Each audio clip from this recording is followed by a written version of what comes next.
Now we move on to the final talk of the day at the Grace Hopper stage. And it is a talk, honestly, I was looking forward to very much. It's about gaming and ethics. I love to play games, video games. I have the PlayStation 5 and had before that the PlayStation 4, and it's really a magical experience.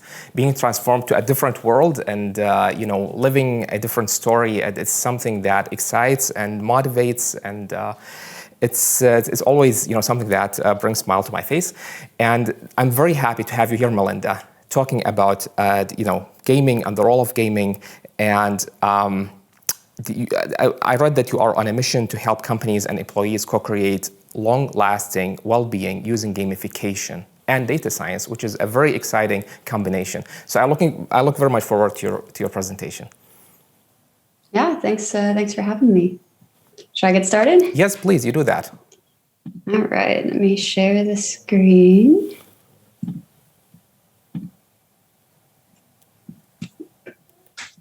All right. So, yeah, thank you for having me here today. Indeed, I am co-founder and co-CEO of Perkio. I won't be talking too much about what we're doing there specifically, because what I really want to talk about is gamification and the ethics of design, especially as we have more technologies like machine learning, or artificial intelligence, and how we can weave these things in all together. So just a quick note about me. Why I'm here talking about gamification is I've been working with it for over 11 years. I started out looking at it in academia, and I've found different ways to bring it forward into industry, both from starting my own companies, but also from consulting other companies on their projects from various different disciplines in terms of gamification. So where are we going to start with gamification? Well, I think most people here have heard the term at some point in time. It's a bit of a buzzword, and in a way, it's a siren's call. Because a lot of times when we talk about gamification, we have something in mind, which is getting that user engagement that we feel we need in order for a product or service or application to be successful. But before we take that step forward to gamification, I think we need to take a step back to what's at the core of not just gamification, but also games. And that's stories. We are all storytellers. For better or worse, our day-to-day interactions are about us trying to communicate things to people through these narratives that we experience. And as startup founders or as businesses or in developing a product is basically what we have a lot of stories, we have a lot of narratives, we have beliefs. And what we're trying to do when we build certain products or build certain services is we're trying to find ways to deliver these beliefs, to deliver this value to different people. And so really, to be a good designer, you realize that you have to be a good storyteller, because it's not just about the bolts and nuts. It's also about knowing how to bring all these elements together. And this is why we looked at games a lot as a good example of engagement, because they're extraordinarily good at immersing people in interactive stories. And that's a bit what gamification is. It's a note that this engagement is there in games, and it's an interest in that engagement. And why are interactive stories so engaging? Well, let's take a look at an example in terms of how the brain works. When you only read a list, so if you just have a bullet point list, be it on a slide like this or anywhere else, it's only the language processing side of your brain that's actually active. But a really amazing thing happens when you start to tell a story or listen to a story, is actually other parts of your brain light up in response to those different actions of the story. So you actually start to feel the things that are happening, as opposed to just listening or hearing about what someone is saying conceptually. And this is something that games tend to do very well, is to really tell these stories, not just be a list of bullet points when they're communicating something. And, with gamification, in addition to it being that observation, it's also a decision. It's a decision that we want to try to design our experiences in a similar way. But games are really more than mechanics. And a lot of times gamification gets this definition of it's plug and play, taking game mechanics from games and placing it into business context or non-entertainment context. But if you look at the structure of games, And of course, everyone has a bit of a different opinion on this, but I like these four because I do think this is the major components, and also all the other theories as well. It's goals, it's rules, it's a feedback system, a very important part. It's also voluntary. Let's take an example like Super Mario. There's a clear goal, get to the end of the level. There's a clear feedback system. If you get hit by an enemy and you're unable to defeat it, you die, you have to start over. So there's a bit of a penalty there. You can collect coins if you take harder paths and get rewarded with that. There's clear rules. You cannot fly everywhere. You're bound to the physics of the world of Mario, and it is voluntary. People don't actually have to play games of Mario in their day-to-day life, at least not that I've been aware of so far. So when all those four things come together with games, and of course Mario is just a very simple example of it, that's really where people can start to get immersed in it, because they're learning about it. They understand what you're looking for them to do in it. They feel guided through it. They can try things. They can play around with it to try to figure out sort of what works and what doesn't when solving these challenges. And so this is really what gamification is ultimately. It's not about mechanics at all. It's about designing a well thought through system. When you take a narrative, you figure out the goals of what it is that you want to give as a value. There's always going to be some sort of rules that impact the way in which you're going to be able to provide this value to people. There's a feedback system to help them understand how your system works, what is good, what is bad within the world that you're creating, which allows them to start to master this. And it's in that moment of mastery when they're able to apply the rules that you've given them, and they're able to solve challenges on their own using those rules, that you really start to get to behavior change. A quick example of this, look at the difference between a Nike app and Pokemon Go. You would say that both of them have a main mechanic, movement and running. But if you look at the stories they tell, even though that similar mechanic is used, it's framed in a very different way. The Nike Run app is about making running more engaging. It's about selling more shoes. It's about linking that narrative of running together with all the different features within it. Where, yes, Pokemon Go does to an extent get people up and moving, but that wasn't really its main purpose. It just so happened to be in the game, in the narrative, in the story about the Pokemon world, that walking was a major part of that. You walk to collect Pokemon, and the fact that they could use new technology, AR as well with that, to bring people more into that game world, it made it more immersive. Pokemon Go wasn't trying to be gamification of walking. It was just trying to make you live that experience of hunting Pokemon in a deeper, more immersive way. And that's really what's amazing about new technology, is that it allows us to bring people more into those narratives than we ever had before. And this is really what the magic of games are. And I love this quote because I really think it nails down why some gamification works and some doesn't. Is sometimes magic is just someone spending more time on something than anyone else might reasonably expect. And that's the magic of game worlds. You often have to think every last little detail through. You have to think what the rules are. You have to think what the goals are, the narrative, the history, the lore, the physics. So you're really building this whole system from scratch. And because it's entertainment, you also don't really have that added bonus of a real life goal within it. So there's a really high drop off if you don't make that environment so engaging. Now, with this little history of games and gamification, you can see why this can be a very powerful method of design, because you're dealing with storytelling and bringing people closer and immersing them in a story. And this is a lot of the goals of modern gamification, modern app design is, okay, how do we become more and more a part of someone's life? How do we help people get closer and closer to what we want them to do? How are we engaging? How do we draw their attention? How do we make everything about us? And this is the part where I get on my soapbox a little bit for the next part. But, I think we really have to look at ourselves as designers and understand that with some of the powers that come with this technology, we have to look at it from a design perspective and ask ourselves, is this really okay what we're doing? Is this really an ethical approach to things? Just because we can do something or can access some information, does it actually mean that we should? And so today I'd like to share 4 thoughts about ways of which, when we're going through design, when we're looking at gamification, when we're building out these systems and using immersive technology for it, what do we kind of need to keep in mind, or what should we be asking ourselves to make sure we don't go and stray sort of from that ethical path?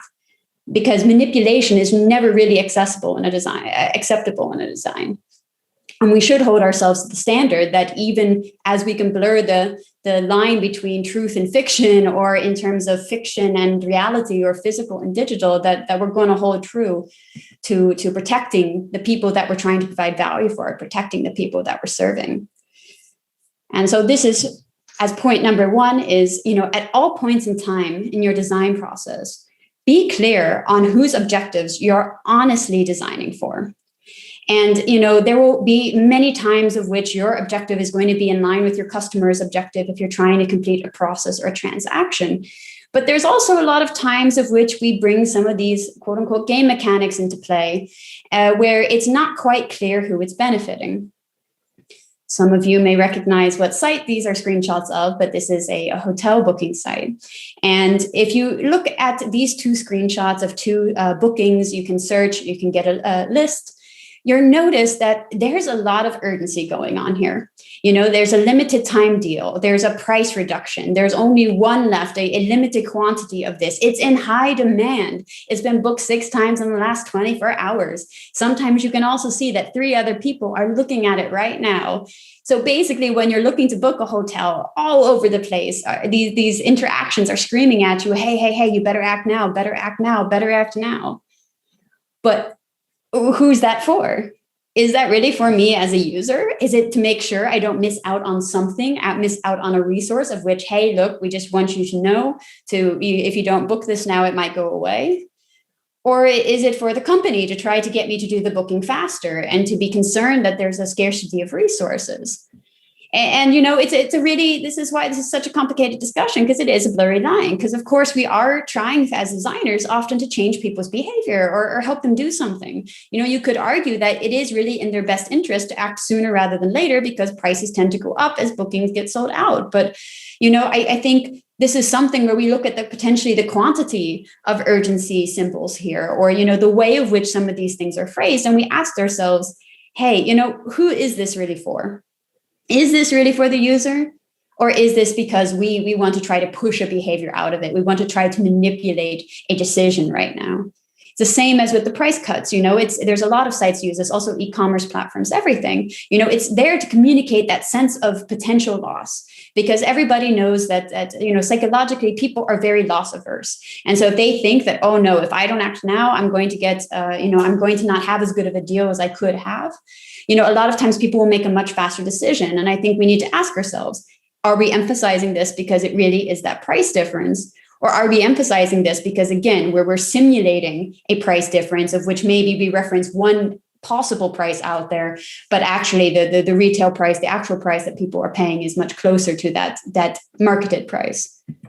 And this leads into the second point, which is that, gamified systems really need to be transparent. And they also need to be empathetic, because we're dealing with people. And when we start to look at gamification as a way to get people to do something that they otherwise wouldn't do, we really should challenge that and say, okay, but why don't they want to do it? Gamification or, system design or narrative design, games are really good ways to explain very complex mechanics and bring things all together and say, okay, we're going to use some narratives to try to make this complicated concept easier. Or we're going to build in a bit of a feedback system so that way you can play around with it and understand cause and effect. But when we start to get to the point where you don't understand what the platform is actually doing, or it's so obscure that you have one narrative off to the side and there's actually another aspect going on in the background, I think that's a real ethical issue. And often that's the starting point of manipulation, when people can't really understand what the goal of the experience is. Or even then, have they even opted into this experience? A lot of times when we look at things on different platforms, if you look at some of the fake news or the way that some social media posts are sharing, a lot of times we don't even know when we're consenting to an experience. And if your gamified system is so obscure and with such a different narrative that your users don't actually understand what they've consented to, or what type of data you're going to collect, or how you're actually going to use that data because you're masking it with a different type of playful narrative, that's again on that level of, okay, sure, people are engaging in your system, but have you really trusted them with that information of what you're really going to do? And if you feel like you have to build this whole other world to get people again to do what you want, you got to ask yourself, is it really ethical? Why wouldn't they want to do this? And why do I feel I need to maybe trick or manipulate them to do it? And it also doesn't really help you very much. Because a lot of times when you start adding points and leaderboards and getting people hyper-focused on these things, they lose track of the actual behavior change you're trying to make. If I understand that doing action A, B, and C is going to get me points, my focus isn't going to be in understanding A, B, and C's, consequence within my company or organization or within the platform. It's going to be on focusing on doing A, B, and C to get the points. I'm going to game the system to try to get those points there. My focus is in that manner. And this is why we really should see ourselves a bit also as guides and not enforcers, because the best gamified experiences assist and they don't impose. They don't force anybody to do anything. They're not trying to control the user's experience and just getting them to go through those motions, because they understand that games are a lot about playing and experimenting. And when you start to take away those aspects where people can understand, and again, we come back to that transparency, understand how your system works, understand what happens with different impact or effort or performance, you're not going to really come out with behavior change. You're going to come out with a transactional platform of which people maybe are doing the behavior you want. But once you take the system away, they're not going to understand why they should continue it, because they haven't seen how that system works, because you haven't made it transparent. And for an example of looking at things in terms of guide and enforcement is, users, a lot of times we look to gamification to try to get information out of people, or to try to control people, or to try to make some of our desires of replacing or rebuilding this trust that we don't want to give, especially in case of employee environments. And we want to use gamification to make that softer, or, we want to create these feedback systems where we can kind of tell, okay, is somebody here or not here?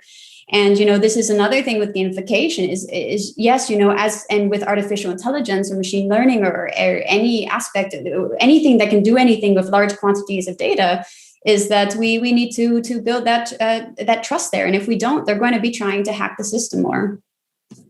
And finally, don't get derailed designing for untethered vanity metrics.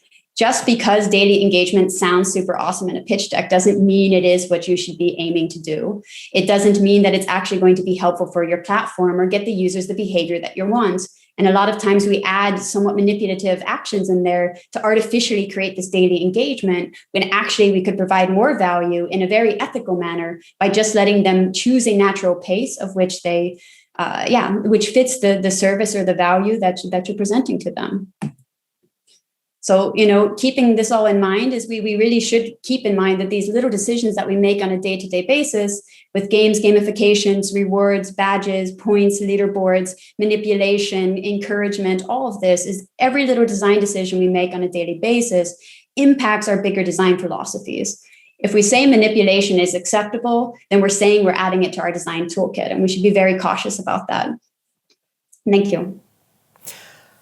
Melinda, thank you very, very much. That was a very interesting talk, and of course, it was different than the other talks we've heard today. I think it's the perfect last presentation for the day. So I have two questions. The first one, what kind of games do you play personally? What are your favorite games? My favorite games, I like Mass Effect a lot. I think it's a great example of how you can both tell a story and allow users to make their own decisions within it. It's a game that has a lot of autonomy in that way. Right. I do play Clash of Clans. That's a little bit more of a strategy game, yes. But those are two of the main that I would say off the top of my head. Oh, okay. I play Dark Souls. It's my favorite genre. I don't know. Do you know Dark Souls? I do. It's a very frustrating game, but it's rewarding once you get there. Exactly. So this is very, very rewarding. And this is something, you said like games don't force you to do something. I don't know. I mean, some of the games do force you to go a certain path and, force you to accept defeat. And it's up to you. If you give up, you give up. But if you don't give up, as you said, when you achieve the goal and learn the attack patterns, it's just one of the most satisfying feelings I've ever experienced in my entire life. And this is why I go through the torture of playing Dark Souls and Souls games in general. No, absolutely. And I think that that's, Dark Souls trusts you that you want to master the game. And it gives you that space to try things and fail. And it knows you may not like the rule it's imposed, which is like you have to start from the beginning. But that's sort of that neutral level of autonomy and understanding that I think games are really, really good at creating. Because people do like to accomplish things. They do like to put effort into things. That's a core part of being human, is that play element. That's true. That's true. So we have a question. So we have, I don't know whether you see the chat section. So people are just thanking you for this great presentation. It's okay. You can look at it later if you want to. So people are just basically thanking you for this great presentation. There's one question. It's just if someone would like to get in touch with you afterwards, it's your decision if you want to share your contact information, so you can write them in chat so people can know that. We can. Sorry. People are more than welcome to either add me on LinkedIn, like just mention that you saw me in the talk, or you can email me at Melinda@Perkio.co. So happy for people to get in touch. Okay, great. Thank you very much. And this brings us, of course, to the end of the first day of the Big-Data.AI Summit, at least at the Grace Hopper stage. Well, I hope you enjoyed this day. But if you enjoyed it, honestly, I think tomorrow is going to be even better than today because of the variety of the talks we're going to cover. We're going to start by an excellent presentation, an excellent keynote by distinguished IBM fellow John Cohen, Dr. John Cohen, who will talk about 65 years of artificial intelligence. We will have someone from the White House, a technology advisor to President Biden, to discuss the new administration's AI strategy. We will discuss how China, the European Union, and the United States are tackling AI challenges. We will talk about Gaia X. We will talk about AI regulatory framework. We will have so many use cases from different industries. So I hope that you will join us tomorrow for the second and final day of the Big-Data.AI Summit 2021. Thank you very much.